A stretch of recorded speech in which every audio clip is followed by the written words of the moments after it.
السلام علیکم ورحمت الله وبرکاتہ. زه یم ستاسو ورور ولی الله یو ځل بیا د پښتو ټیک یوټیوب چینل له طرف نه ستاسو په خدمت کې حاضر یم. په نننۍ ویډیو کې به تاسو ته وښایم چې څنګه کولی شئ تاسو چې د ټیک ټاک چې کومې ټرینډینګ ویډیوز دي یا کوم واتساپ سټیټس له چې کوم ټرینډینګ ویډیوز تاسو جوړوئ د خپلو تصویرانو نه یا سلو موشن ویډیو جوړوئ.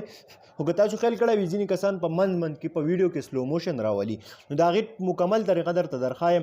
خو دې نه مخکې تاسو ته درخواست کوم که تر اوسه پورې تاسو زموږ پښتو ټیک یوټیوب چینل نه سبسکرایب کړی نو دا سبسکرایب کړئ، خوا کې د غنټۍ نشان هم کلیک کړئ چې زموږ نوي ویډیو تاسو ته په وخت باندې در رسي.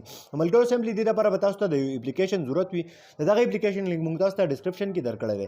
کله چې دغه اپلیکیشن تاسو خپل موبایل ته انسټال کړئ او دغه اپلیکیشن تاسو کولاو کړئ، تاسو ته به یو داسې انټرفیس راولي. ټیک ده، دلته کې تاسو کتلی شئ دا درې دي کې ما جوړې کړي هم دي. خو ستاسو د مخې به دې کې زه څه کوم نوي ویډیو جوړوم نو په نیو پروجیکټ باندې به زه کلیک وکړم. دا ستاسو د موبایل ویډیوز دي. ټیک ده، که دې کې یو ویډیو تاسو دغه شانتې د ایډیټینګ پکې کول غواړئ نو د دې ځای نه هغه کولی شئ. او که د تصویرانو نه نو خوا کې تاسو له د پوټو آپشن راکړی دی، سمپلي دغه پوټوز به څه کوئ د دې ځای نه به په هغې کلیک وکړئ او خپل تصویران به سلیکټ کړئ. مثال په طور زه دا یو څو تصویران دي دا سلیکټ کوم. ټیک ده، او په دې باندې همدغه شانتې کومه نوې ټرینډینګ ویډیو چې ده دغه ویډیو ته جوړوم. نو کله تاسو تصویران سلیکټ کړل لاندې تاسو له ایډ آپشن راکړی دی، په دې باندې به سمپلي تاسو څه وکړئ کلیک وکړئ. اوس تاسو کتلی شئ دا تصویران زما ټول راله. اوس لاندې راشئ دې کې تاسو دلته یو آپشن راکړی دی د ایډیټ آپشن، په هغې باندې به تاسو څه وکړئ کلیک به وکړئ. اوس دې خوا راشئ دا سپلیټ به پرېږدئ. ټیک ده، خو انیمیشن چې دی په دې باندې تاسو څه وکړئ کلیک وکړئ. دلته تاسو اوس کتلی شئ په دې کې دریم نمبر چې کوم آپشن دی کومبو، سمپلي دې له راشئ په دې کلیک وکړئ. اوس په دې کې لاندې تاسو کتلی شئ مختلف څیزونه راله، مطلب چې تصویر بدلول څنګه کولی شئ، اړی راړی څنګه، دا وګورئ دا یو آپشن شو. ټیک ده، په یو تصویر باندې دغه شانتې دا به لږ دې خوا بیا راولئ.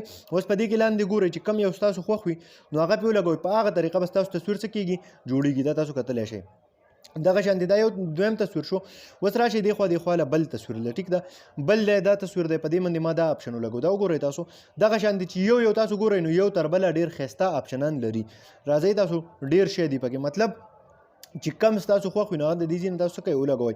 بیا په دې ټیک نشان باندې دغه وکئ نو دا به تاسو سره څه شي دا آپشنان به دې باندې ولګي. د دې نه اوس واپس راشئ په دې کې په خوا کې تاسو سره څه دي، دې کې تاسو بیک ګراونډ هم د ویډیو نه د څه کولی شئ د تصویرانو نه بیک ګراونډ هم ریموو کولی شئ.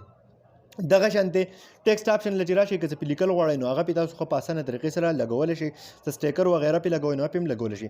اوس راشئ اپیکس له. ټیک ده، دا وګورئ تاسو دنیا شی اپیکټ دی، پکې چې کوم اپیکټ پې تاسو لګول غواړئ سمپلي هغه اپیکټ د دې ځای نه څه کوئ سلیکټ کړئ او هغه پې ولګوئ. ټرینډینګ اپیکټس ټول په دې کې شته دی. دغه شانتې راشئ موډ او لاو، مطلب شیډو چې کوم اپیکټ پې تاسو لګول غواړئ نو هغه اپیکټ پې ولګوئ. ډېر مزیدار اپیکټس دی پکې، دنیا شی اپیکټس دی پکې، په سوونه اپیکټس دی چې کوم یو هم خوښ وي هغه ترې ولګوئ. دغه شانتې راځئ فریم پې لګول غواړئ هغه پې ولګوئ، سپلیټ کول یې غواړئ هغه پې هم وکئ.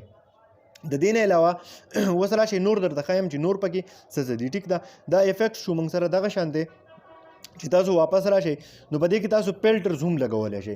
که تاسو خیال کړی وي کوم فلټر چې کسانو لګوي نو هغه ډېر ښکلي ښکلي فلټرز وي. دا تاسو فلټر وګورئ بالکل داسې ښه ښکاري نه چې دا په عام موبایل ویډیو شوې ده، دا بالکل د آیفون په شانتې فلټر دی.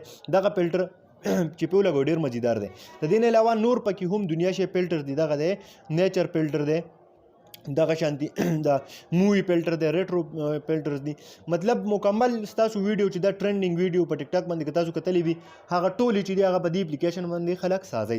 نو ډېر د کار اپلیکیشن دی. انشاءالله امید لرم چې ستاسو ته ټولو به ډېر زیات خوښ شوی هم وي. که خوښ شوی نو لایک یې کړئ، چینل سبسکرایبول مه هېروئ، د ملګرو سره یې شیر کړئ. د راتلونکي ویډیو پورې د خدای په امان.